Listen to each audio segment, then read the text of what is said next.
Uttarakhand LT के academic aptitude में हम यूनिट वाइज आज से मैराथन स्टार्ट कर रहे हैं और सबसे पहले हम यूनिट वन की बात करें तो पूरे यूनिट वन को 50 एमसीक्यू का एक मैराथन बनाया गया है जिसके माध्यम से आप यूनिट वन को अच्छे से जान पाएंगे, अच्छे से समझ पाएंगे। तो वीडियो को हम शुरू करते हैं और वीडियो पूरा देखिए ताकि आपकी तैयारी अच्छे से हो सके। तो देखिए क्वेश्चन वन में क्या पूछा है कि एजुकेशन शब्द की उत्पत्ति लैटिन भाषा के किस शब्द से हुई है। तो education is derive from a Latin word, किस शब्द से हुई है?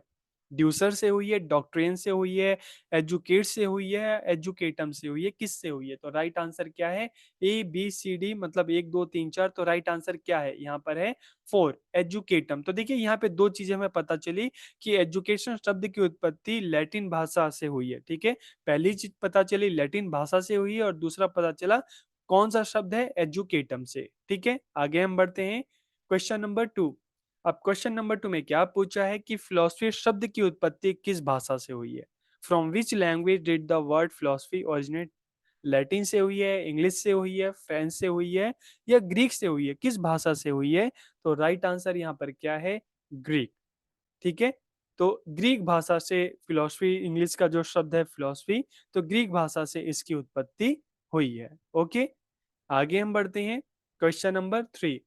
अब क्वेश्चन नंबर थ्री, इसमें क्या पूछा है कि what is the sum of both education and philosophy called? कि शिक्षा और दर्शन दोनों को योग को हम क्या कहते हैं? क्या कहते हैं? थ्योरेटिकल फिलोसफी कहते हैं, एजुकेशनल फिलोसफी कहते हैं, एजुकेशन एंड फिलोसफी कहते हैं, या इनमें से कोई नहीं? क्या कहते हैं? एजुकेशन एंड फिलोसफी का जो योग होता है, तो देखिए हम इसको क्या कहते हैं? इसको कहते हैं शैक्षिक दर्शन या एजुकेशनल फिलोसफी। ठीक है, आगे हम बढ़ते हैं क्वेश्चन नंबर फोर।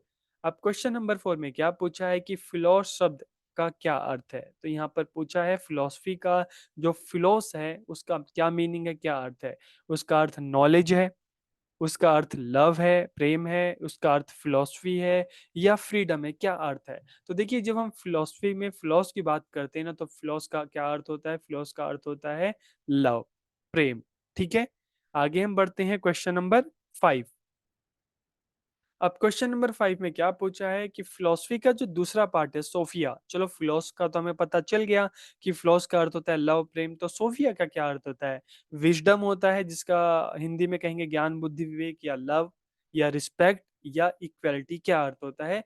तो यहाँ पर सोफिया का अर्थ क्या होता है? विजडम, ज्ञान बुद्धि या विवेक। तो ज्ञान से प्रेम मतलब फिलोसफी। ठीक है, तो ये मीनिंग आप याद रखना, फिलोस का अर्थ क्या है? प्रेम, और सोफिया का क्या अर्थ है? विजडम। ठीक है, आगे हम बढ़ते हैं क्वेश्चन नंबर सिक्स। अब सिक्स में क्या पूछा है? Who said the following sentence? कि निम्नलिखित वाक्य किसके द्वारा कहा गया है? Education is manifestation of perfection already present in man. कि मनुष्य की अंतर्निहित पूर्णता को अभिव्यक्त करना ही शिक्षा है। तो ये किसने कहा? स्वामी विवेकानंद जी ने कहा, एम के गांधी, मोहनदास करमचंद गांधी जी ने कहा, रविन्द्रनाथ टैगोर जी ने कहा, या स्वामी दयानंद जी ने कहा? किसने कहा कि मनुष्य की अंतर्निहित पूर्णता को अभिव्यक्त करना ही शिक्षा है? तो राइट आंसर क्या है? एक दो तीन चार। तो यहाँ पर है वन, स्वामी विवेकानंद जी ने एक कहा था। ठीक है, आगे हम बढ़ते हैं क्वेश्चन नंबर सेवन। सेवन में क्या पूछा है कि इनमें से कौन सा एक भारतीय दर्शन नहीं है? विच of the following is not an Indian philosophy? कि कौन सा भारतीय दर्शन नहीं है? बुद्धिज्म नहीं है, जैनिज्म नहीं है, आइडिज्म नहीं है, या चारवाक नहीं है? कौन सा नहीं है? राइट आंसर क्या है? तो राइट आंसर अगर हम देखें तो यहाँ पर क्या है? आइडिज्म। आइडिज्म एक वेस्टर्न फिलोसफी है, पश्चिमी दर्शन है, ये भारतीय दर्शन नहीं है। ठीक है, अब क्वेश्चन नंबर एट की बात करें तो निम्नलिखित वाक्य किसके द्वारा कहा गया है? किसके द्वारा कहा गया है? By education I mean an all round drawing out of the best in child and man, body mind and spirit. कि शिक्षा से मेरा अभिप्राय बालक और मनुष्य के शरीर, मन तथा आत्मा के सर्वांगीण और सर्वोत्कृष्ट विकास से है। तो ये किसने कहा? स्वामी विवेकानंद जी ने कहा, एम के गांधी जी ने कहा, रविन्द्रनाथ टैगोर जी ने कहा, अरविंदो जी ने कहा, किसने कहा? तो राइट आंसर क्या है? गांधी जी ने कहा। ठीक है, आगे हम बढ़ते हैं question number nine. Question number nine में क्या पूछा है? Moral value are related to. कि नैतिक मूल्यों का संबंध किससे है? सोसाइटी से है, एक इंडिविजुअल पर्सन से है, ठीक है, सरकार से है, या सभी से है? तो देखिए, जब हम मोरल वैल्यूज़ की बात करते हैं ना, तो वैल्यूज़ में भी आप पढ़ते होंगे मोरल वैल्यू और सोशल वैल्यू। तो सोशल वैल्यू का संबंध समाज से होता है और मोरल वैल्यू का संबंध इंडिविजुअल पर्सन से होता है, एक व्यक्ति से होता है। इसलिए हर व्यक्ति के अपने अलग-अलग वैल्यू में चेंजेस हो सकते हैं, ठीक है? तो इसलिए जब हम बात मोरल वैल्यू की करते हैं, तो इसका संबंध होता है व्यक्ति विशेष से, ठीक है? आगे हम बढ़ते हैं क्वेश्चन नंबर 10। अब क्वेश्चन नंबर 10 में क्या पूछा है कि दीवा स्वप्न नामक प्रसिद्ध पुस्तक के लेखक कौन है? Who is the author of the famous book दीवा स्वप्न? कौन है? विवेकानंद जी हैं, अरविंदो जी हैं, सावित्रीबाई फूले हैं या गीजूभाई बधेका हैं, कौन है? तो राइट आंसर क्या है? गीजूभाई बधेका, ठीक है? उन्होंने ये बुक लिखी थी दीवा स्वप्न। आगे हम बढ़ते हैं क्वेश्चन नंबर 11 और 11 में क्या पूछा है कि दर्शन का शाब्दिक अर्थ क्या है? आपको फिलोसफा का अर्थ पता चल गया, सोफिया का पता चल गया, लेकिन फिलॉसफी का क्या अर्थ है? Love of wisdom, love for truth, love for intellect या लव फॉर नॉलेज, क्या अर्थ है? तो इसका अर्थ क्या है जब हम फिलॉसफी की बात करते हैं, इंग्लिश में इसलिए क्योंकि फिलॉसफी भी एक इंग्लिश शब्द है, तो इसका अर्थ क्या है? लव ऑफ विज़डम, ज्ञान से प्रेम, ठीक है? आगे हम बढ़ते हैं question number 12।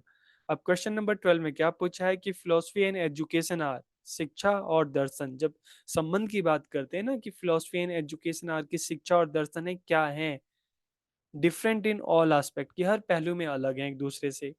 Like two side of the same coin, की एक ही सिक्के के दो पहलू हैं। सेपरेट फील्ड ऑफ नॉलेज, ज्ञान का अलग क्षेत्र है, या इनमें से कोई नहीं। तो देखिए, जब हम फिलोसफी और एजुकेशन की बात करते हैं ना, तो इसका राइट आंसर क्या होगा? Like two sides of the same coin, की एक ही सिक्के के दोनों पहलू हैं, एक के बिना दूसरा अधूरा है, ठीक है? आगे हम बढ़ते हैं क्वेश्चन नंबर 13। में क्या पूछा है कि विश्व का सबसे पुराना साहित्य कौन सी है, सबसे पुरानी पुस्तक कौन सी है? तो राइट आंसर क्या है? राइट आंसर है ऋग्वेद, दुनिया की सबसे पुरानी पुस्तक है। और हम देखते हैं ना, जो ज्ञान का जो स्रोत जो है, दुनिया भर का जो ज्ञान है उसका स्रोत क्या है? ऋग्वेद है, ठीक है? तो विश्व का सबसे पुराना साहित्य है। क्वेश्चन नंबर 14 और 14 में क्या पूछा है कि वैदिक काल में सीखने के स्थान को क्या कहा जाता था? वैदिक टाइम में, आज तो हम स्कूल कहते हैं, ठीक है? लेकिन वैदिक काल में क्या कहा जाता था? स्कूल कहा जाता था, गुरुकुल, मोनेस्ट्री कहा जाता था, मदरसा कहा जाता था, ठीक है? तो राइट आंसर क्या है? गुरुकुल। वैदिक काल में हम क्या करते कहते थे सीखने के स्थान को? गुरुकुल, मतलब गुरु का घर। और जब भगवान बुद्ध का टाइम आया, तो उसके बाद जो एक बौद्धिक टाइम पीरियड था, उसमें हम क्या कहते थे? मोनेस्ट्री कहते थे, और जब इस्लाम आया तो वहाँ पर मदरसा कहते थे, सीखने की जगह को, ठीक है? आगे हम बढ़ते हैं क्वेश्चन नंबर 15 में क्या पूछा है कि प्रशिक्षण में किस चीज़ पर ज़्यादा बल दिया जाता है? What is the more emphasized in training, किस चीज़ पे ज़्यादा बल दिया जाता है, ठीक है? फिजिकल डेवलपमेंट पर, साइकोमोटर डेवलपमेंट पे, स्किल डेवलपमेंट पर, या सभी?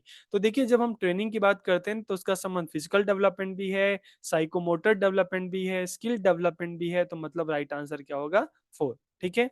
आगे हम बढ़ते हैं क्वेश्चन नंबर 16। अब 16 में क्या पूछा है कि निम्न में से किसमें तर्क और विवेक का कोई स्थान नहीं? In which of the following there is no place for logic and reason, मतलब एक शब्द इसमें ऐसा है चारों में से जिसमें जब हम उसकी बात करते हैं ना, तो उसमें सोचने समझने की कोई जगह नहीं होती। किसी ने बोल लिया और आपने उसको मान लिया, ठीक है? बिना सोचे समझे आपने उसको मान लिया, ठीक है?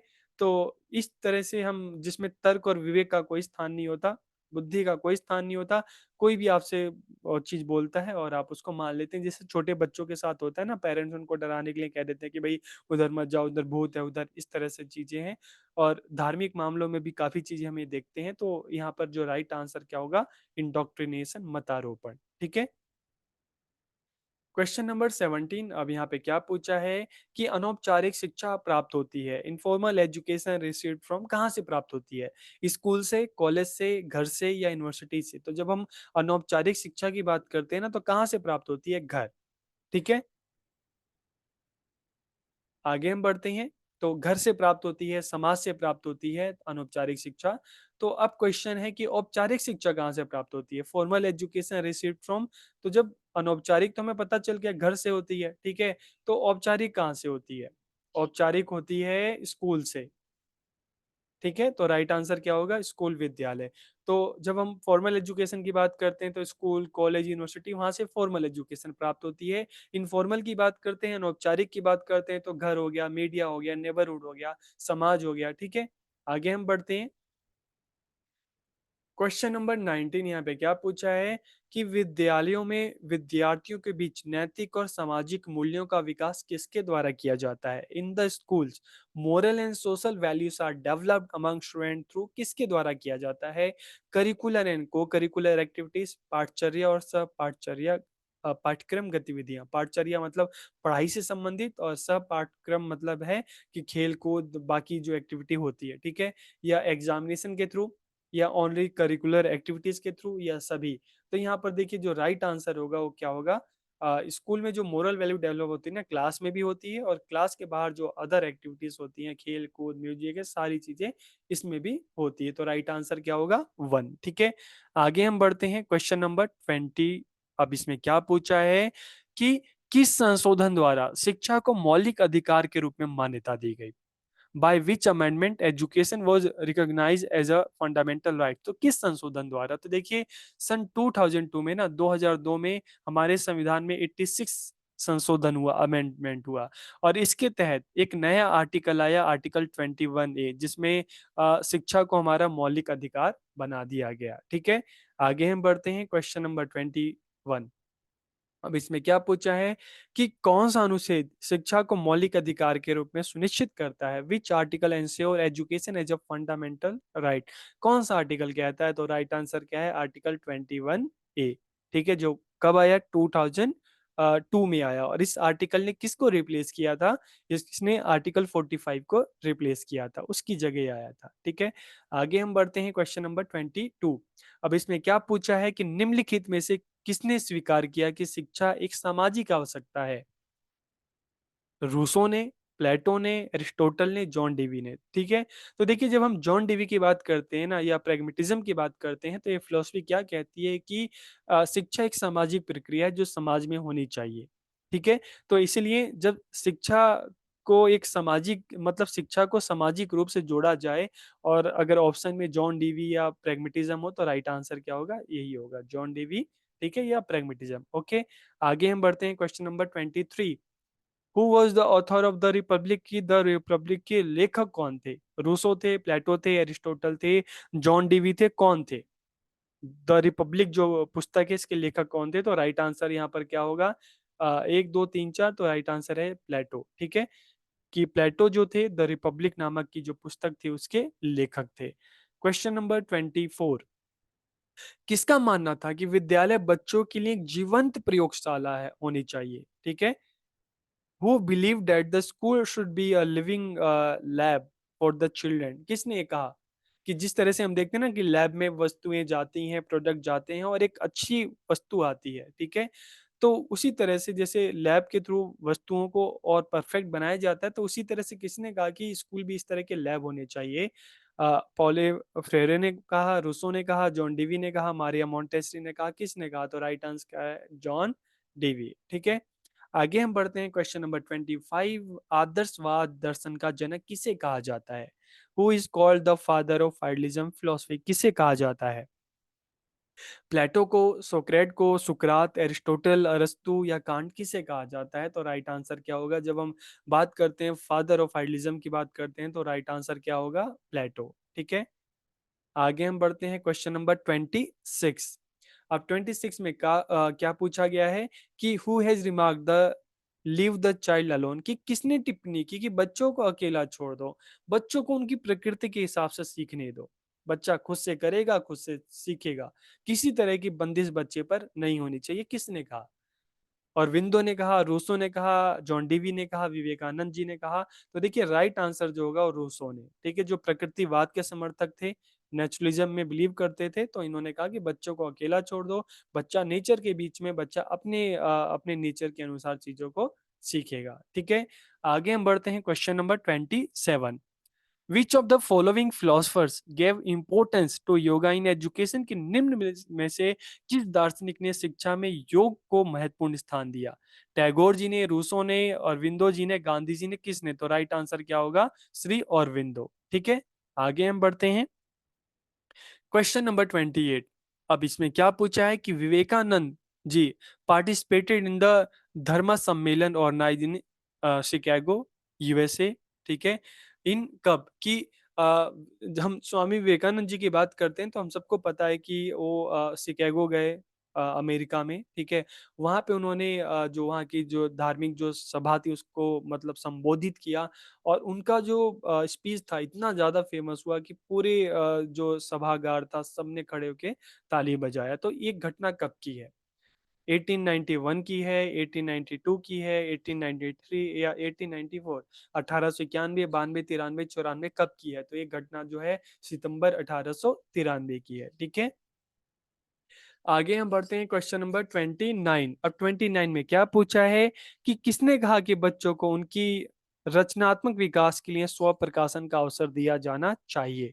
Who said that children should be given the opportunity of self publishing for their creative development? जैसे आप सबको याद होगा, स्कूल में स्कूल की मैगजीन आती थी और उसमें आपकी अपनी कविताएं होती थी ना, आप भी कविताएं लिखते थे, तो जब आप देखते थे तो आपको अच्छा लगता था। तो बचपन से ही बच्चे की जो एक क्रिएटिविटी है ना, इसको डेवलपमेंट के लिए अवसर देने चाहिए, ठीक है। किसने कहा ये बात? टैगोर जी ने, फ्रोबेल ने, गांधी जी ने, अरविंदो जी ने। तो राइट आंसर क्या है? टैगोर जी, ठीक है। आगे हम बढ़ते हैं क्वेश्चन नंबर 30। 30 में क्या पूछा है कि in which year Tagore was awarded the Nobel prize for his poetry collection Gitanjali? की टैगोर जी को उनके काव्य संग्रह गीतांजलि के लिए कब नोबेल प्राइज मिला? कब मिला? 1912, 13, 14, सॉरी 1912, 13, 15, 19, कब मिला? तो राइट आंसर है 1913, 1913, ठीक है। आगे हम बढ़ते हैं क्वेश्चन नंबर 31। यहाँ पे क्या पूछा है कि किसने उद्योगों के माध्यम से शिक्षा पर जोर दिया कि जो स्कूल होने चाहिए वो इंडस्ट्री से रिलेट मतलब उनका लिंक होना चाहिए, और बच्चों को थ्योरेटिकल एजुकेशन स्कूल में दी जाए, प्रैक्टिकल एजुकेशन इंडस्ट्री में दी जाए, मतलब वोकेशनल एजुकेशन की यहाँ पे बात की जा रही है। तो किसने कहा? टैगोर जी ने, फ्रोबेल ने, गांधी जी ने, अरविंदो जी ने। तो राइट आंसर क्या है? गांधी जी ने, ठीक है। इन्होंने आत्मनिर्भर शिक्षा की बात की थी, ठीक है। तो बच्चों को इंडस्ट्री के माध्यम से, उद्योगों के माध्यम से शिक्षा दी जानी चाहिए। Question number 32। अब यहाँ पे क्या पूछा है? विवेकानंद जी का जन्म कब हुआ? जनवरी 12, 1861 में हुआ, अक्टूबर 2, 1869 में, जनवरी 12, 1863 में, और फेब 12, 1861 में। तो देखिए, इनका जन्मदिन जो है ना युवा दिवस के रूप में भी मनाया जाता है, ठीक है। तो कब हुआ? जनवरी 12, 1863, ओके। आगे हम बढ़ते हैं question number 33। What does mean by pragma? Pragma का क्या अर्थ है? प्रेगमेटिज्म की हम बात करते हैं ना, प्रयोजनवाद, तो इसमें प्रेगमा का क्या अर्थ है? तो प्रेगमा का क्या अर्थ है? एक्टिविटी है, थिंकिंग है, दोनों ही है, या कोई नहीं है? तो प्रेगमा का मतलब है क्रिया, एक्टिविटी, ठीक है। ये फिलोसफी ऐसी मानती है कि दुनिया जो है क्रिया से बनी है। वस्तुओं के बीच में कुछ क्रिया हुई तभी ये दुनिया बने, यहाँ के लोग बने, ठीक है। आगे हम बढ़ते हैं question number 34। This is not a sign of privatism, कि निजीकरण का लक्षण नहीं है। क्या नहीं है निजीकरण का लक्षण? तो देखिए, क्वेश्चन जब भी करते हैं ना, उससे पहले आंसर मतलब आंसर जब आप सेलेक्ट करें तो उससे पहले क्वेश्चन को ध्यान से पढ़िए। जब हम प्राइवेटाइजेशन की बात करते हैं तो प्राइवेटाइजेशन का लक्षण क्या है? ज्यादा से ज्यादा प्रॉफिट, ज्यादा से ज्यादा लाभ, ज्यादा से ज्यादा फायदा। तो यहाँ पे पूछा है क्या उसका लक्षण नहीं है? अर्निंग एक्सेसिव प्रॉफिट्स, की अत्यधिक लाभ अर्जित करना, ये तो है भाई लाभ, वही तो है निजीकरण का लक्ष्य। Responsibility in the individual hands, की व्यक्तिगत हाथों में जिम्मेदारी, ये भी है कि प्राइवेटाइजेशन में जो मालिक होता है एक इंडिविजुअल होता है। सोशल वेलफेयर, एक्सपेंसिव एजुकेशन, तो एक्सपेंसिव एजुकेशन भी है। तो सोशल वेलफेयर, सामाजिक कल्याण, ये प्राइवेटाइजेशन प्राइवेटाइजेशन का ये लक्षण नहीं है, ये समाजवाद का लक्षण है, ठीक है। आगे हम बढ़ते हैं क्वेश्चन नंबर 35। अब यहाँ पे क्या पूछा है कि एनवायरमेंट मीन्स पर्यावरण से क्या तात्पर्य है? क्या तात्पर्य है? प्राकृतिक वातावरण जो हम अपने आसपास देखते हैं, या मैनमेड एनवायरनमेंट जो इंसानों ने जो अपना घर, सड़क और ये सारी चीजें बनाई है, या दोनों, या इनमें से कोई नहीं? तो राइट आंसर, जब हम एनवायरनमेंट की बात करते हैं तो वहाँ पे नेचुरल एनवायरनमेंट और मैन मेड दोनों आ जाता है। तो राइट आंसर क्या होगा? 3, ठीक है। आगे हम बढ़ते हैं क्वेश्चन नंबर 34। अब यहाँ पे क्या पूछा है कि realism is basically based on the ideas of, कि यथार्थवाद मूल रूप से किसके विचारों पे आधारित है? रूसो के विचारों पे आधारित है, जॉन डीवी के विचारों पे आधारित है, अरिस्टोटल के विचारों पे आधारित है, या सुकरात के विचारों पे आधारित है? किसके विचारों पे आधारित है? राइट आंसर क्या है? 1, 2, 3, 4। तो राइट आंसर क्या है? 3, एरिस्टोटल, अरस्तु, ठीक है। आइडियलिज्म की बात करें तो प्लेटो, और रियलिज्म की बात करें तो कौन है? एरिस्टोटल, अरस्तु। नेचुरलिज्म की बात करें तो हम किसकी बात करेंगे? हम रूसो की बात करेंगे। प्रैग्मेटिज्म की बात करें तो जॉन डेवी की। ठीक है, आगे हम बात करते हैं, निम्नलिखित में से किस दर्शन को पदार्थवाद की संज्ञा दी जाती है? विच of the following philosophy is also called materialism? किसको कहा जाता है? प्रैग्मेटिज्म को कहा जाता है, मतलब एग्जिस्टेंशलिज्म अस्तित्ववाद को कहा जाता है, नेचुरलिज्म को कहा जाता है, या ह्यूमनिज्म को कहा जाता है? तो देखिए, जब हम नेचुरलिज्म की बात करते हैं ना, तो नेचुरलिज्म कहता है कि जो दुनिया बनी है, नेचर के जो पांच तत्व है ना, जो पांच एलिमेंट्स हैं, जो मटीरियल है, उनसे मिलकर बनी है। तो इसलिए नेचुरलिज्म को पदार्थवाद या मेटेरियलिज्म भी कहा जाता है। ओके, क्वेश्चन नंबर 38 में क्या पूछा है कि प्रकृतिवाद मूल रूप से किसके विचारों पर आधारित है? Naturalism is basically based on the ideas of, तो यहाँ पर आंसर आप सबको पता ही चल गया होगा, विलियम है, एरिस्टोटल, सोक्रेट या रूसो। तो राइट आंसर क्या है? रूसो। जहाँ पे नेचुरलिज्म है वहां पे रूसो है, और जहाँ पे रूसो है वहां पे नेचुरलिज्म है। क्वेश्चन नंबर 39, इनमें से किस दर्शन ने विद्यालय को समाज का लघु रूप माना? ठीक है, विद्यालय, समाज, फिर से यहाँ पे सोसाइटी की बात की जा रही है, एजुकेशन की बात की जा रही है, स्कूल की बात की जा रही है, मतलब राइट आंसर क्या होगा? Naturalism, idealism, pragmatism, existentialism. तो मैंने आपको क्या बताया, जहाँ पर सोसाइटी की बात की जाए, सोशल एजुकेशन की बात की जाए, education is a social process की बात की जाए, तो प्रयोजनवाद या जॉन डेवी। ठीक है, आगे हम बढ़ते हैं, क्वेश्चन नंबर 40 में क्या पूछा है कि निम्नलिखित में से किस दर्शन को अध्यात्मवाद की संज्ञा दी जाती है? स्पिरिचुअलिज्म कहा जाता है, किस दर्शन को कहा जाता है? ठीक है, नेचुरलिज्म तो देखिए नेचर में बिलीव करता है, फिजिकल वर्ल्ड में करता है, तो इसको नहीं कहा जाता। प्रैग्मेटिज्म भी एक्टिविटी में बिलीव करता है। एग्जिस्टेंशियलिज्म की बात करें तो ये ह्यूमन एग्जिस्टेंस की बात करता है, तो राइट आंसर क्या है? आइडियलिज्म। आइडियलिज्म मानता है कि जो दुनिया है, दो तरह की दुनिया होती है, एक स्पिरिचुअल और एक फिजिकल, एक आध्यात्मिक होती है और एक भौतिक। और जो आध्यात्मिक है वो मिथ्या है, और जो सॉरी जो आध्यात्मिक है वही सत्य है, और जो भौतिक दुनिया है वो मिथ्या है। तो आइडिज्म जो है स्पिरिचुअलिज्म में, अध्यात्मवाद में विश्वास करता है। क्वेश्चन नंबर 41 में क्या पूछा है कि किस दर्शन का मत था, मतलब किस दर्शन का मत था कि ईश्वर सब कुछ अच्छा करता है, भगवान ने तो सब कुछ अच्छा बनाया है, लेकिन जैसे ये सारी चीजें ना इंसानों के हाथ में आई, इंसानों ने सब कुछ खराब कर दिया। उन्होंने नेचर को नेचर की तरह नहीं रहने दिया, उसको पूरा अस्त व्यस्त कर दिया। तो किस फिलोसफी ने कहा? रिलीजन में, ह्यूमनिज्म में, एक्सटेंशनलिज्म में, या नेचुरलिज्म में? तो देखिए, नेचर की बात हो रही है, तो राइट आंसर क्या होगा? नेचुरलिज्म, प्रकृतिवाद। ओके, आगे हम बढ़ते हैं, क्वेश्चन नंबर 42। अब यहाँ पे क्या पूछा है कि शिक्षण की परियोजना पद्धति किसका उत्कृष्ट योगदान है? जब हम प्रोजेक्ट मेथड की बात करते हैं ना, ठीक है, जब प्रोजेक्ट मेथड की बात करते हैं, परियोजनावाद की बात करते हैं, तो एक किस फिलोसफी का परिणाम है? अक्सर एक क्वेश्चन भी पूछ लिया जाता है। तो देखिए, परियोजनावाद का जो संबंध है ना, प्रैग्मेटिज्म से है। और इस प्रोजेक्ट मेथड को दिया किसने था? जॉन डीवी के जो शिष्य थे, किल पैट्रिक, नाम याद कर लेना, किल पैट्रिक ने प्रैग्मेटिज्म सॉरी किल पैट्रिक ने जो प्रोजेक्ट मेथड है, इसको उन्होंने मतलब इसको उन्होंने दिया था। ठीक है, तो इस प्रोजेक्ट मेथड के जो निर्माता का श्रेय किल पैट्रिक को जाता है। आगे हम बढ़ते हैं, क्वेश्चन नंबर 43, निम्नलिखित में से किसने प्रकृति की ओर लौटो का नारा दिया था? From the following who raise the slogan back to nature? किसने कहा? आइडियलिज्म में, प्रैग्मेटिज्म में, नेचुरलिज्म में, एग्जिस्टेंशलिज्म में? तो देखिए, जब नेचर की बात हो रही है तो क्या आएगा? नेचुरलिज्म, प्रकृतिवाद। क्वेश्चन नंबर 44, अब यहाँ पे क्या पूछा है कि in which year was the right to education act passed? की शिक्षा का अधिकार अधिनियम किस वर्ष पारित हुआ? 2020 में हुआ, 2002, 1976, 2009? तो राइट आंसर क्या है? 2009 में राइट टू एजुकेशन एक्ट आया, शिक्षा का अधिकार अधिनियम। अब आप पूछा गया है कि प्रसिद्ध पुस्तक एमिल के लेखक कौन थे? Who was the author of famous book Emile? Emile के लेखक कौन थे? एरिस्टोटल थे, प्लेटो थे, रूसो थे, या जॉन पॉल सार्त्रे थे? कौन थे? तो राइट आंसर क्या होगा? रूसो। ठीक है, जो फेमस बुक थी एमिल, उसके लेखक कौन थे? रूसो थे। ठीक है, आगे हम बढ़ते हैं, क्वेश्चन नंबर 46 में क्या पूछा है कि 1848 में पुणे में देश का पहला कन्या विद्यालय किसने खोला था? एनी बेसेंट ने, सावित्रीबाई फुले ने, रमाबाई ने, स्वामी दयानंद ने? किसने खोला था? तो राइट आंसर क्या है? सावित्रीबाई फुले ने। ठीक है, क्वेश्चन नंबर 47 में क्या पूछा है? यहाँ पे पूछा है कि अकल्चराइजेशन मीन्स कि पर संस्कृतिकरण का क्या अर्थ है? देखिए, संस्कृतिकरण की बात हो रही है, लेकिन उससे पहले क्या लगा है? पर। मतलब दूसरी संस्कृति, ठीक है? क्वेश्चन से ही आप आंसर को गेस कर सकते हैं। तो learning your on indigenous culture कि अपनी स्वयं की स्वदेशी संस्कृति को सीखना, लेकिन पर संस्कृति के में दूसरी संस्कृति की बात हो रही है, पर संस्कृति, दूसरे की संस्कृति।